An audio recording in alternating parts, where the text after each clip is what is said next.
ఒకసారి రాజా విక్రమాదిత్యుడు తన రాజసభలో కూర్చుని ఉండగా ఇద్దరు సాధువులు అక్కడికి వచ్చారు. వారిద్దరికీ ఒక విషయంపై అభిప్రాయ భేదాలు ఏర్పడ్డాయి. ఈ సమస్యకు న్యాయవాది అయిన రాజా విక్రమాదిత్యుడే సరైన పరిష్కారం చూపగలడు అని నిర్ణయించుకుని వెంటనే రాజసమక్షంలో హాజరయ్యారు. మొదటి సాధువు తన అభిప్రాయాన్ని ఇలా వ్యక్తం చేశాడు. హే రాజన్, ఒక మనిషికి మనస్సు అనేది చాలా శక్తివంతమైనది. ఆ మనస్సు మనిషితో ఏ పనైనా చేయించగలదు, వారిని ఏ దిశలోనైనా తీసుకెళ్లగలదు. మొదటి సాధువు మాటలు విన్న తర్వాత రాజా విక్రమాదిత్యుడు రెండవ సాధువును గౌరవంతో పిలిచి, మీరు కూడా నీ అభిప్రాయం చెప్పండి అని కోరాడు. అప్పుడు రెండవ సాధువు ఇలా అన్నాడు. హే రాజన్, మనిషి మనస్సు కంటే ఎక్కువ శక్తివంతమైనది అతని బుద్ధి మరియు జ్ఞానం. ఇప్పుడు ఇద్దరు సాధువులు తమ తమ అభిప్రాయాలపై దృఢంగా నిలబడ్డారు. ఒకడు మనస్సు గొప్పది అంటున్నారు, మరొకరు జ్ఞానం బుద్ధి గొప్పది అంటున్నారు. ఇద్దరి వాదనలు విన్న తర్వాత విక్రమాదిత్యుడు గాఢంగా ఆలోచించసాగాడు. ఈ విషయంపై నిజంగా లోతైన విచారణ అవసరమని అర్థమైంది. అందుకే ఆయన ఇద్దరు సాధువులకు తీర్పు చెప్పడానికి 6 నెలల సమయం కావాలని కోరాడు. 6 నెలల తర్వాత మళ్లీ ఇక్కడికి రండి అని చెప్పాడు. ఇద్దరు సాధువులు దానికి అంగీకరించి తిరిగి వెళ్లిపోయారు. రాజా విక్రమాదిత్యుడు ఎప్పుడైనా ఇలాంటి సందిగ్ధ స్థితిలో పడినప్పుడు తన వేషం మార్చుకుని సామాన్య ప్రజల మధ్యకు వెళ్లేవాడు. ఇప్పుడు చాలా సమయం ఆలోచించినా ఈ సమస్యకు పరిష్కారం దొరకలేదు కాబట్టి అతడు మళ్లీ అదే ఉపాయానికి పూనుకున్నాడు. తన రాజవేషాన్ని మార్చి సాధారణ వ్యక్తిలా రాజ్యంలోకి బయలుదేరాడు. మొదటి 4 రోజుల పాటు అతనికి ఏ విధమైన పరిష్కార మార్గం కనిపించలేదు. కానీ ఒకరోజు అలాగే రాజ్యంలో తిరుగుతుండగా అతనికి ఒక యువకుడు కనిపించాడు. ఆ యువకుడి స్థితి చాలా దయనీయంగా ఉంది. వేసుకున్న బట్టలు చిరిగిపోయి మురికిగా ఉన్నాయి.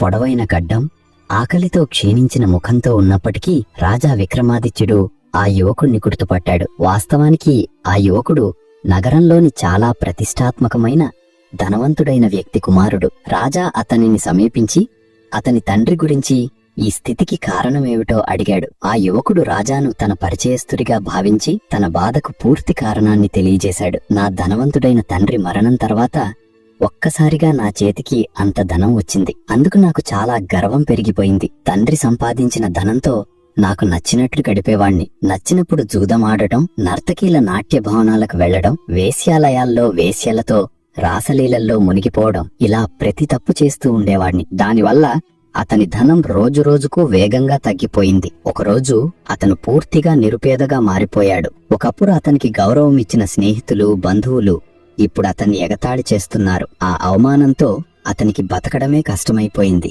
ఇప్పుడు ఏదో రకంగా కష్టపడి పనిచేసి కాలం గడుపుతున్నాడు. ఇంకా ఆ యువకుడు ఇలా అన్నాడు. మహోదయ, నాకు చాలా ధనం ఉన్నప్పుడు నా కళ్ళు మూసుకుపోయినా ఏ వస్తువుకి కొరత ఉండేది కాదు. అప్పుడు నేను నా మనసుకు లోబడి ఏమీ ఆలోచించకుండా నా మనసు యొక్క ప్రతి వాంఛను నెరవేర్చాను. అందుకే ఇప్పుడు పశ్చాత్తాపపడుతున్నాను. ఈ మాటలన్నీ విన్న రాజా విక్రమాదిత్యుడు ఆలోచనలో పడ్డాడు. తర్వాత ఆ యువకుడిని, ఒకవేళ సమయం వెనక్కి వెళ్లి నీవు కోల్పోయిన ధనం మళ్లీ నీ దగ్గరకు వస్తే ఏమి చేస్తావు అని అడిగాడు. రాజు మాటలు విని యువకుడు, మహోదయ, అది ఎన్నటికీ సాధ్యం కాదు. కానీ ఒకవేళ అలా జరిగితే ఇప్పుడు ఈ కష్ట సమయం నాకు ధనం యొక్క నిజమైన విలువను నేర్పించింది. ఇక ఎన్నటికీ అలాంటి తప్పు చేయను. ధనాన్ని మంచికి మాత్రమే ఉపయోగిస్తాను అని సమాధానమిచ్చాడు.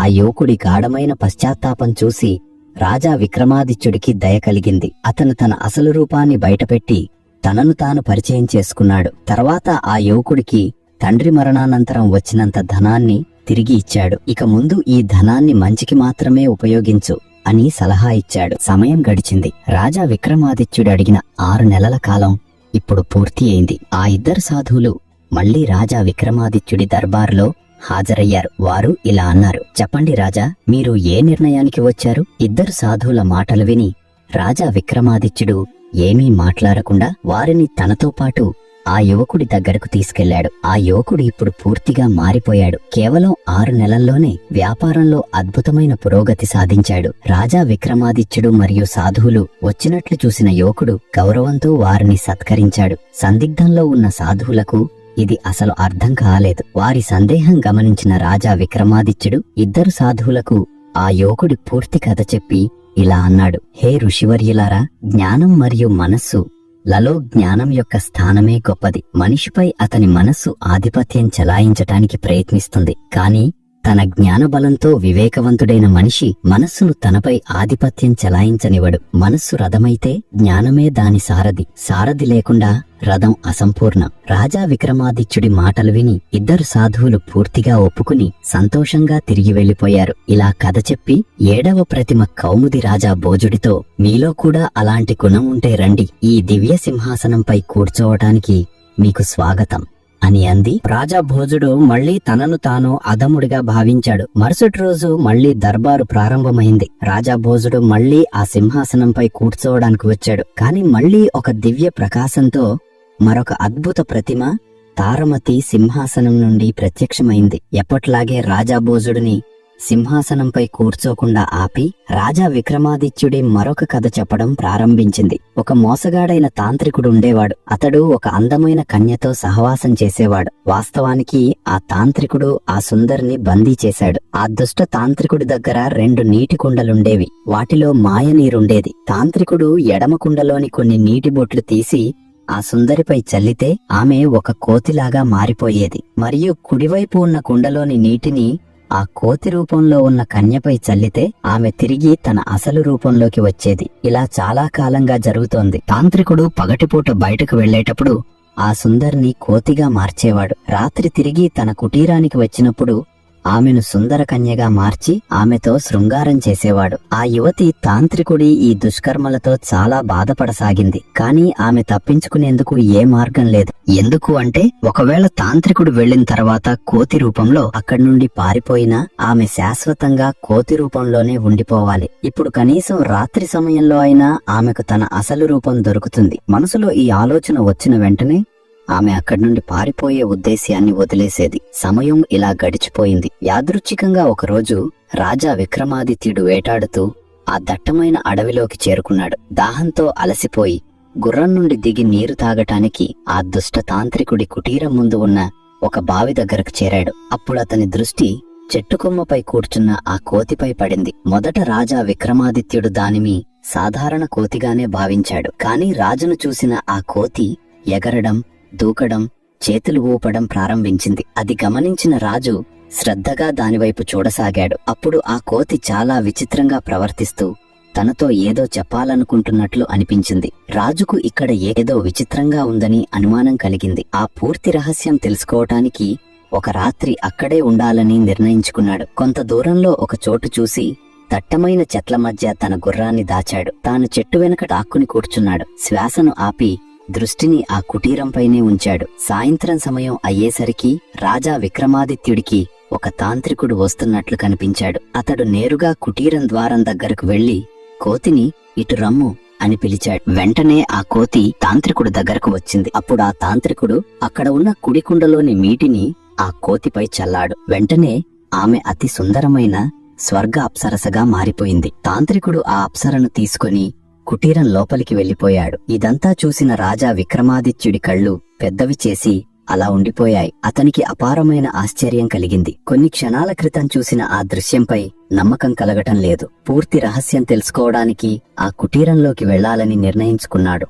కాని తర్వాత ఏదో ఆలోచించి అక్కడే ఆగిపోయాడు. ఉదయం అయ్యేసరికి తాంత్రికుడు మళ్లీ ఆ అప్సరలాంటి కన్యను కోతిగా మార్చి రోజులాగే నగరం వైపు వెళ్లిపోయాడు. తాంత్రికుడు వెళ్లగానే విక్రమాదిత్యుడు ఆ కుటీరం దగ్గరకు వెళ్లాడు. అక్కడ ఉన్న కుడికుండ నుండి కొంత నీరు తీసి ఆ కోతిపై చల్లాడు. వెంటనే ఆమె సుందర కన్యగా మారిపోయింది. రాజా విక్రమాదిత్యుడు ఆమెను, ఇదంతా ఏమిటి? ఎందుకు ఆ తాంత్రికుడు నిన్ను ఇలా బంధించాడు అని ప్రశ్నించాడు. రాజా మాటలు విని ఆ అప్సర జరిగిన నిజం చెప్పసాగింది. హే వీరా, నేను స్వర్గనివాసిని, కామదేవుడు, పుష్పవతి కుమార్తెను. విహారానికి ఎప్పుడో ఒకసారి భూలోకానికి వచ్చేదాన్ని. కాని ఒకరోజు ఇక్కడ ఒక జింకను వేటాడుతుండగా నేను విసిరిన బాణం జింకకు బదులు సాధనలో మునిగిన ఆ తాంత్రికుడి భుజానికి తగిలింది. అప్పుడు ఆ తాంత్రికుడు కోపంతో, నీవు జీవితకాలం నా సేవ చేయాలి, ఇదే నీ శిక్ష అని శపించాడు. అంతే మహారాజా, అప్పట్నుండి ఇలా జరుగుతోంది. పగటిపూట నన్ను కోతిగా మారుస్తాడు, రాత్రి నన్ను నా అసలు రూపంలోకి మార్చి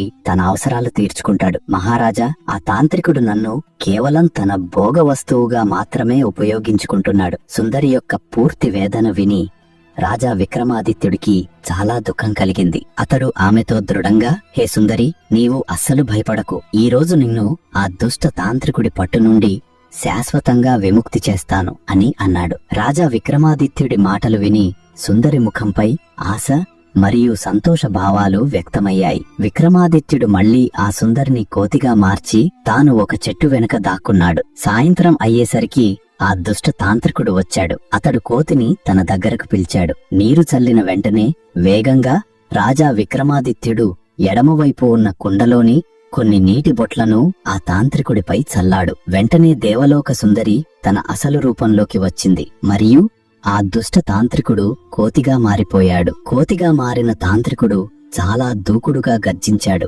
కాని ఇప్పుడు ఏమీ ప్రయోజనం. అతని మాయశక్తి అంతా పోయింది. విక్రమాదిత్యుడు వెంటనే తన వీరుడిని గుర్తు చేసుకున్నాడు. రాజు గుర్తు చేసుకున్న వెంటనే అతని వీరుడు హాజరయ్యాడు. రాజా విక్రమాదిత్యుడు ఆ వీరుడిని, నీవు ఈ సుందరిని సురక్షితంగా దేవలోకంలో ఆమె ఇంటికి చేరవేయి, ఆమె తల్లిదండ్రుల దగ్గరకు తిరిగి పంపు అని ఆజ్ఞాపించాడు. అలాగే గర్జిస్తూ కోతి రూపంలో ఉన్న తాంత్రికుడిని చూసి రాజా గట్టిగా, ఇదే నీ కర్మల ఫలితం, నీవు చేసిన దుష్కర్మలకు ఇదే నీకు శిక్ష అని అన్నాడు. అనంతరం రాజా విక్రమాదిత్యుడు ఆ 2 మాయ నీటి కుండలను తీసుకుని ఉజ్జయిని నగరం వైపు బయలుదేరాడు. మరోవైపు వీరుడు రాజు చెప్పినట్లుగా ఆ సుందరిని దేవలోకంలో సురక్షితంగా చేరవేశాడు. ఆమె తన తల్లిదండ్రులైన కామదేవుడు, పుష్పవతి దగ్గరకు తిరిగి చేరుకుంది. స్వర్గంలో ఆమెకు మళ్లీ సంతోషం, స్వేచ్ఛ లభించాయి. ఇలా కథ చెప్పి 8వ ప్రతిమ తారమతి రాజా భోజుడును ఉద్దేశించి ఇలా అంది, విన్నారా రాజా,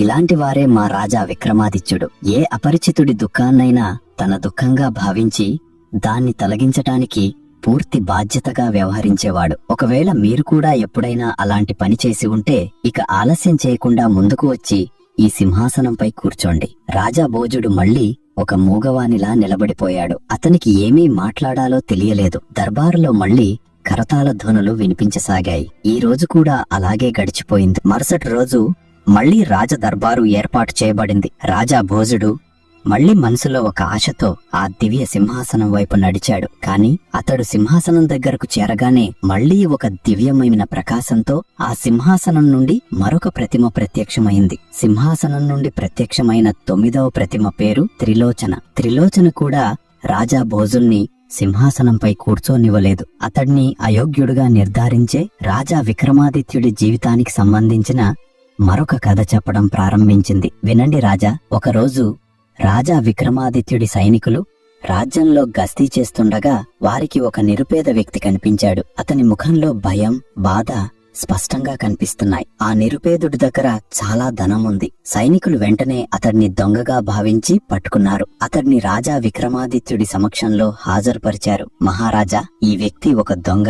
ఇతడు దొంగతనం చేసిన ధనంతో నగరం నుండి పారిపోవడానికి ప్రయాణిస్తుండగా మాకు ఇతని హావభావాలు చూసి అనుమానం వచ్చింది. తనిఖీ చేస్తే ఇతని వద్ద చాలా ధనం దొరికింది అని సైనికులు విన్నవించారు. సైనికుల మాటలు విని రాజా విక్రమాదిత్యుడు ఆ నిరుపేదలా కనిపించే వ్యక్తితో, ఏంటి సోదరా, నీ దగ్గర ఇంత ధనం ఎక్కడి నుండి వచ్చింది అని అడిగాడు రాజా విక్రమాదిత్యుడు. అలా అడగగానే ఆ వ్యక్తి భయంతో కూడిన స్వరంతో, క్షమించండి రాజా, నేను దొంగని కాదు. వాస్తవానికి నగరంలోని ఒక ధనవంతురాలైన వివాహిత స్త్రీతో నాకు ప్రేమ సంబంధం ఉంది. ఆమె నాకు ఈ ధనం ఇచ్చి నగరం బయటకు వెళ్లి నగర శివారు దగ్గర వేచి ఉండమని చెప్పింది. ఆమె యోచన ఏమిటంటే ఆమె తన భర్తను చంపి నగరం బయట వేచి చూస్తున్న నా దగ్గరకు వచ్చేస్తుంది. తర్వాత మేము ఇద్దరం కలిసి ఎక్కడికో దూరంగా వెళ్లి సుఖంగా జీవితం గడుపుతాము అని వారి యోచనను వివరించాడు. నిరుపేద యువకుడి మాటలు విని రాజా విక్రమాదిత్యుడికి చాలా ఆశ్చర్యం కలిగింది. అతను తన సైనికులను వెంటనే ఆ వ్యక్తి చెప్పిన చోటుకు వెళ్లి సత్యం తెలుసుకోమని ఆదేశమిచ్చాడు. రాజు ఆదేశం పొందిన వెంటనే అతని సైనికులు అతను చెప్పిన చోటుకు బయలుదేరారు. వారు అక్కడికి చేరి అక్కడి దృశ్యం చూసి ఆశ్చర్యపోయారు. ఆ స్త్రీ తన భర్త మృత శరీరం దగ్గర కూర్చుని ఉంది. ఆమె సైనికులను తన ఇంటి వద్ద చూసినప్పుడు ఆమె కన్నీళ్లతో ఏడుస్తూ, నా ఇంటిని దోచుకున్నారు, నా జీవితాన్ని సర్వనాశనం చేశారు అంటూ గుండెలు పగిలేలా విలపిస్తోంది. ఆమె సైనికులతో, ఫలానా యువకుడు నా భర్తను చంపి మా వద్ద ధనమంతా దోచుకుని వెళ్లిపోయాడు, నా జీవితం నాశనమైనది, నేను సర్వం కోల్పోయాను అని రోదిస్తోంది. సైనికులు ఆమె మాటలు విని చాలా ఆశ్చర్యపోయారు. ధనంతో పట్టుబడిన యువకుడు రాజా విక్రమాదిత్యుడి ముందు చెప్పిన దానికి ఇక్కడ అంతా వ్యతిరేకంగా ఉంది. ఈ స్త్రీ ఆ యువకుడినే నేరస్తుడు అంటోంది. సైనికులకు ఏమీ అర్థం కాకపోవడంతో వారు ఆ స్త్రీని కూడా తమ అదుపులోకి తీసుకున్నారు. ఆమెను కూడా రాజా విక్రమాదిత్యుడి సమక్షంలో హాజరుపరిచారు. ఆ స్త్రీ రాజా విక్రమాదిత్యుడి సమక్షంలో కూడా అదే మాటలు పునరావృతం చేసింది. ఏడుస్తూ, న్యాయం చేయండి మహారాజా, ఈ మోసగాడు నా సర్వాన్ని నాశనం చేశాడు. ఇప్పుడు నేను ఎవరి సహాయంతో జీవించగలను? నా జీవితానికి ఇంకా ఏమి అర్థం మిగిలి ఉంది? నా భర్తే లేనప్పుడు ఇలాంటి జీవితం జీవించడం కంటే నేను కూడా నా భర్తతో సతీసహగమనమవుతాను అని విలపిస్తోంది. స్త్రీ మరియు ఆ యువకుడి మాటలు విని రాజా విక్రమాదిత్యుడు కూడా సందిగ్ధంలో పడ్డాడు. ఒకవైపు ఆ యువకుడు చెప్పిన మాటలు అతని ఆత్మవిశ్వాసం చూసి సత్యంగా అనిపిస్తోంది. మరోవైపు స్త్రీ కన్నీళ్లు మరియు తన భర్తతో సతీసహగమనమవుతాను అన్న మాటలు విని ఆమె మాట కూడా అబద్ధం కాదనిపిస్తోంది. కొంతసేపు రాజా విక్రమాదిత్యుడు గాఢ ఆలోచనలో మునిగిపోయాడు. తర్వాత ఏదో ఆలోచించి ఇద్దర్నీ వేర్వేరు గదుల్లో బంధించమని ఆదేశించాడు. తర్వాత రాజా విక్రమాదిత్యుడు స్త్రీ ఇంటికి వెళ్లిన సైనికులను విచారించాడు. వారి నుండి అక్కడ పూర్తి వివరాలు తెలుసుకున్నాడు. మరియు వెంటనే ఒక రాజవైద్యుణ్ణి పిలిచి ఆ స్త్రీ మృతభర్తను పరీక్షించమని చెప్పాడు. రాజవైద్యుడు అతని మరణకారణం చెప్పగానే రాజా విక్రమాదిత్యుడికి ఏమీ జరిగిందో అంతా స్పష్టమైంది. రాజా విక్రమాదిత్యుడు ఆ స్త్రీని పిలిపించి కఠిన స్వరంతో, నీ భర్త ఎలా చనిపోయాడు అని అడిగాడు. ఆ స్త్రీ మళ్లీ ఏడుస్తూ, మహారాజా, ఆ యువకుడు నా ఇంటికి వచ్చి నా భర్తను చంపి మా ధనమంతా దోచుకొని పారిపోయాడు అని చెప్పింది. ఆ స్త్రీ మాటలు విని రాజా విక్రమాదిత్యుడు కోపంగా, ఓ దుష్ట స్త్రీ, నీకు కొంచెం కూడా సిగ్గులేదా? నీవు నీ భర్తను చంపి ఇంత నాటకం ఆడుతున్నావు. ఎవరో కాని నిజమే చెప్పారు. స్త్రీకి చరిత్ర తెలియక భర్తను చంపి ఆమె కూడా సతీసహగమనమైంది అంట అని అన్నాడు. రాజా విక్రమాదిత్యుడి మాటలు విని ఆమె ముఖంలో రంగులు మారిపోయాయి. రాజదర్బారులోని వారంతా ఆశ్చర్యంతో పాటు సందిగ్ధంలో ఉన్నారు. అసలు రాజు ఎలా ఈ స్త్రీని నేరస్తురాలిగా నిర్ధారించాడు అని అందరి ఉత్సుకత ఉచ్చస్థితిలో ఉంది. అప్పుడు విక్రమాదిత్యులు, నేను సైనికులను విచారించగా వారు స్త్రీ ఇంట్లో అన్ని వస్తువులు వాటి స్థానంలో చక్కగా అమర్చబడి ఉన్నాయి, ఏమీ చెదరగొట్టబడలేదు అని చెప్పారు. ఒకవేళ ఆ వ్యక్తి ఈ స్త్రీ భర్తను చంపి ధనం దోచుకుని ఉంటే అతను దాచిన ధనం వెతికేటప్పుడు వస్తువులు అన్నీ అస్తవ్యస్తంగా పడి ఉండేవి. రాజా విక్రమాదిత్యుడు ఇంకా ఇలా చెప్పసాగాడు, ఈమెను నేరస్తురాలిగా తేల్చటానికి రెండవ మరియు ప్రధాన కారణముంది. అది ఏమిటంటే, నేను రాజవైద్యుడితో స్త్రీ యొక్క మృతభర్తను పరీక్షింపచేసినప్పుడు అతని మరణం విషం వల్ల జరిగిందని రాజవైద్యుడు నిర్ధారించాడు. విషమిచ్చి చంపడం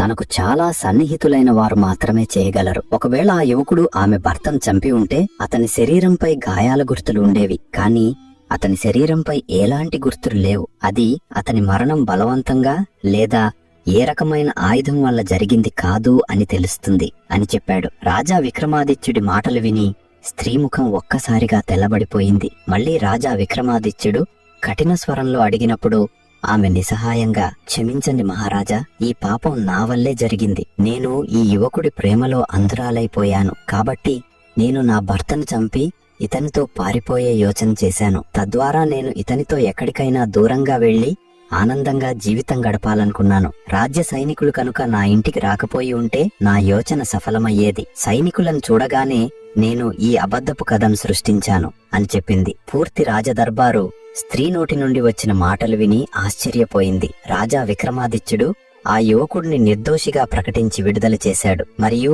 ఆ దుష్ట స్త్రీకి జీవిత ఖైదు శిక్ష విధించాడు. పూర్తి రాజదర్బారు రాజా విక్రమాదిత్యుడి న్యాయం మరియు బుద్ధికి మెచ్చుకుంటూ చపట్లతో నిండిపోయింది. మిగిలిన ఇతర ప్రతిమలు కూడా రాజా భోజుడుకు రాజా విక్రమాదిత్యుడి జీవితానికి సంబంధించిన అనేక కథలు చెప్పసాగాయి. అవి అన్నీ కూడా రాజా విక్రమాదిత్యుడి మహోన్నతను చాకి చెప్పేవే. అయినప్పటికీ ఆ కథలు అంత ఆసక్తికరంగా లేనందున నేను మీకు చెప్పడం లేదు. వాటిలో ఉదాహరణకు కొన్ని కథలు. మహాన్ రాజా విక్రమాదిత్యుడు కట్టించిన మహల్ ఒక బీదవారికి బహుమతిగా ఇచ్చినవి, లేదా ఎవరికైనా చాలా ధనమిచ్చి సహాయం చేసినవి వంటివి. మిగిలిన కథలు అంత ఆసక్తికరంగా లేవు. కానీ నేను మహాన్ రాజా విక్రమాదిత్యుడి ఈ జీవిత గాథను ఇలా మధ్యలో ఆపి అన్యాయం చేయజాలను. నేను ఈ కథ అంతాన్ని, అంటే 31వ మరియు 32వ ప్రతిమల కథలను వివరంగా చెప్తాను. అలా మీ అందరికీ ఒక మహాన్ రాజా యొక్క మహాయుగం ఎలా అంతమైందో మరియు రాజా భోజుడు ఆ సింహాసనంపై కూర్చోగలిగాడా లేదా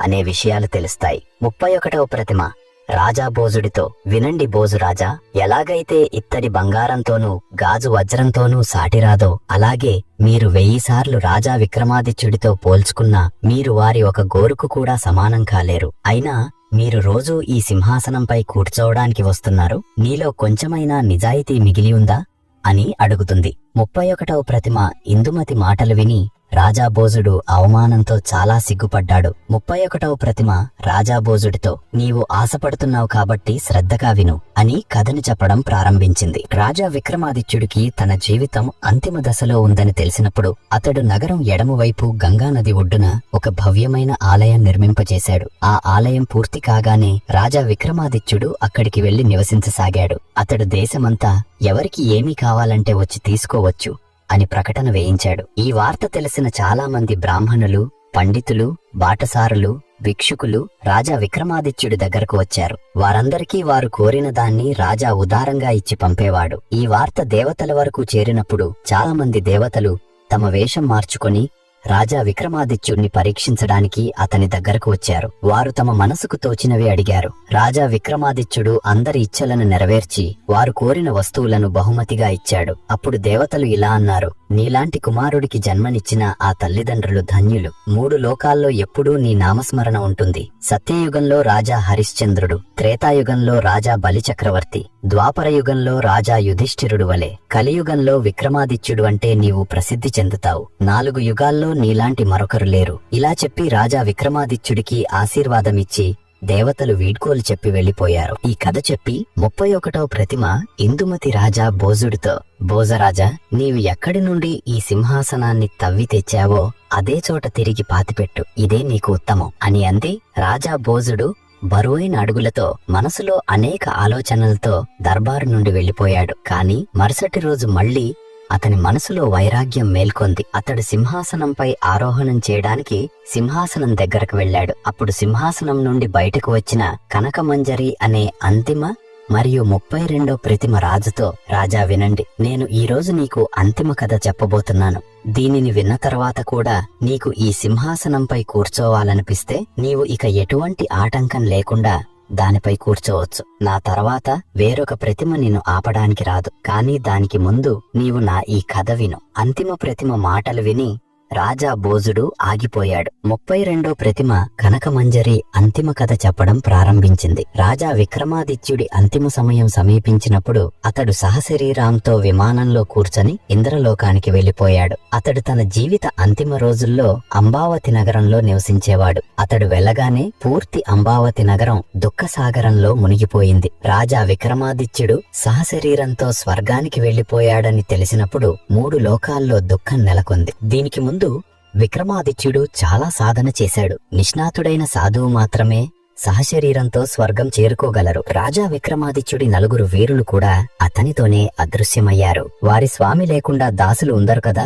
ప్రపంచంలో ధర్మం పూర్తిగా తుడిచిపెట్టుకుపోయింది. అంతటా కోలాహలం నెలకొంది. ఎవరిని చూసినా ఏడుస్తున్నారు. బ్రాహ్మణులు, వ్యాపారులు, యాచకులు ఇలా అందరూ బిగ్గరగా రోదిస్తున్నారు. అయ్యో, మన గౌరవనీయులైన రాజు ఈ లోకాన్ని విడిచి వెళ్లిపోయాడు అని విలపిస్తున్నారు. విక్రమాదిత్యుడు తన ప్రాణం వదిలి వెళ్లినప్పుడు అతని రాణులందరూ సతీసహగమనం చేసుకున్నారు. అతని దాసదాసీలు, నౌకర్లు, సిపాయిలు, శిష్యులు అందరూ దుఃఖసాగరంలో మునిగిపోయారు. అయ్యో, మన రాజు మనలను వదిలి వెళ్లిపోయాడు. అయ్యో, మన దగ్గర ఇంకా ఏమి మిగిలి ఉంది అని బాధపడసాగారు. దేశంలో ఏ మూల రాజా విక్రమాదిత్యుడి మరణానికి సంతాపం ప్రకటించకుండా లేదు. అన్ని మూలల ఆర్తనాదాల గందరగోళం నెలకొంది. ఇంత పెద్ద ఎత్తున సంతాపం ప్రకటించడం చాలా అరుదు. దేశంలోనే కాదు, 3 లోకాల్లో దుఃఖం నెలకొంది. రాజా విక్రమాదిత్యుడు వెళ్లిపోయిన తర్వాత మంత్రి రాజకుమారుడు జయత్పాల్కు రాజతిలకం దిద్ది సింహాసనంపై కూర్చోబెట్టాడు. జయత్పాల్ను సింహాసనంపై కూర్చోబెట్టిన రోజు రాత్రి అతడు నిద్రపోయినప్పుడు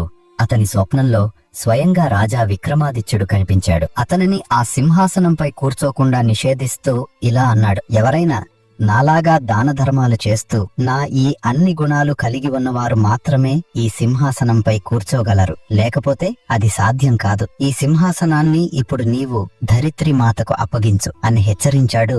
ఉదయం లేచి తన స్వప్నాన్ని మంత్రికి చెప్పాడు రాజా జయత్పాల్. స్వప్నంలో చెప్పినట్లుగానే ఆ దివ్య సింహాసనాన్ని భూమి లోపల పాతేశారు. 32వ ప్రతిమ కనకమంజరి. ఇలా కథ. రాజా భోజుకు చెప్పిన వెంటనే అతడు ఆ సింహాసనం నుండి వెనక్కి తప్పుకున్నాడు. అప్పుడు ప్రతిమ కనకమంజరి ఆశ్చర్యంతో, ఏమైంది రాజా, ఈ రోజు నీవు ఎందుకు వెనక్కి తప్పుకున్నావు అని ప్రశ్నించింది. అప్పుడు రాజా భోజుడు, రాజా విక్రమాదిత్యుడి సద్గుణాల కథలు విని ఇన్ని మంచి గుణాలు ఒక మనిషిలో సాధ్యమని నాకు అనుభవమైంది. నాలో చాలా లోపాలు ఉన్నాయని తెలుసుకున్నాను. ఈ సింహాసనాన్ని ఎక్కడి నుండి తీసుకొచ్చానో మళ్లీ అదే చోట పాతేస్తానని నిర్ణయించుకున్నాను అని చెప్పాడు రాజా భోజుడు. ఇలా చెప్పగానే అన్ని ప్రతిమలు ఒక్కసారిగా ప్రత్యక్షమై, నీ ఈ నిర్ణయం ప్రశంసనీయమైనది రాజా, ఈ రోజు మేమంతా ఈ సింహాసనం నుండి విముక్తి పొందాము అని అన్నాయి. రాజా భోజు చెప్పినట్లు ఆ సింహాసనాన్ని భూమిలో పాతేశాడు. స్నేహితులారా, ఇదే 32 బంగారు ప్రతిమల సింహాసన రహస్య కథ మరియు మహాన్ రాజా విక్రమాదిత్యుడి సంపూర్ణ జీవిత గాథ. కథ ముగింపు.